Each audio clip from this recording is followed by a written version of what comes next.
Welcome back to Big Wrench Tech. Today, a 1942 Jeep Willys MB model, Mike Bravo, Cherokee 140. It's kind of unique because it is a legitimate military model with paperwork dating back to the Pacific Campaign. There was about 648,000 of these produced from 1940 to 1945, and this is a true survivor. It's the little four-cylinder flathead, naturally, underneath the hood.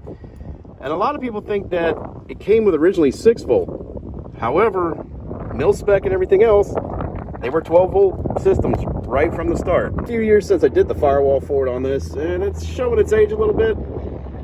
But again, this thing gets driven. I have a rebody on partially of the tail end at one point, because if you notice that notch above the tire right there, that is for a later model MB model. Earlier models had the shock up front.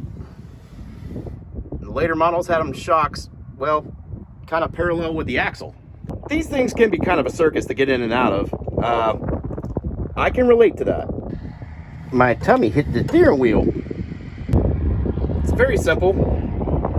All you have is a master switch, a choke, and then a button on the floor right behind the shifter.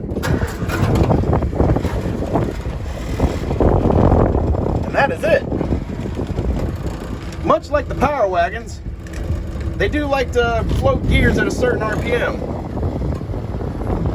Because synchronizers, well, in the middle of battle, they weren't really necessary. So here's something new. Here's my face. I really like this Jeep a lot. However, practicality on road use is not quite desirable. Where you see this thing only does about 45 miles an hour. At that point in time, that was a probably good bit of speed back in 42, but it's not 1942 anymore. Close range 3-speed. In fact, I'm already in third gear now, and I'm doing a whole whopping 10. Neat. And this is not my Jeep. As much as I would like to have it, I really can't afford it.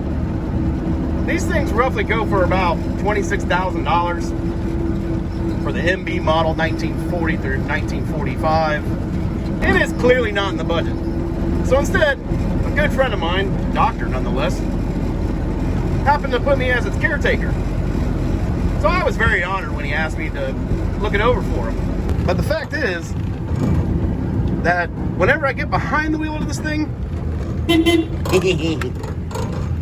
I literally am reminded I'm driving around a piece of history. Driving around something that could have been shot up. I'm driving around something that a general could have rode in. It really is a feeling that I really can't describe, you know? Fortunate, call it what you will. But it's kind of neat to think about. A simple wartime Jeep, technically produced from 1941 to 45. Prototype was 1940, but who's counting? But something like that turns into the big Chrysler Jeeps that we come to know today. It's kind of a love-hate relationship. I'm not too big into the 4-doors. Still like the 2-door model. But then again, I'm not a Jeeper. Cool to do the wave or whatever it is. Ducks on the window or whatever they do. I'm not knocking you guys. I just don't know what the ducks are for. If somebody knows, please let me know in the comments. Thank you so much for watching. I really appreciate that. We finally hit 600 subscribers. Don't be afraid to throw a wrench at it, and we'll definitely see you on the next one. If you guys want more of this content, just let me know. Oh, so much work to do. Ooh, little Nash Metropolitan.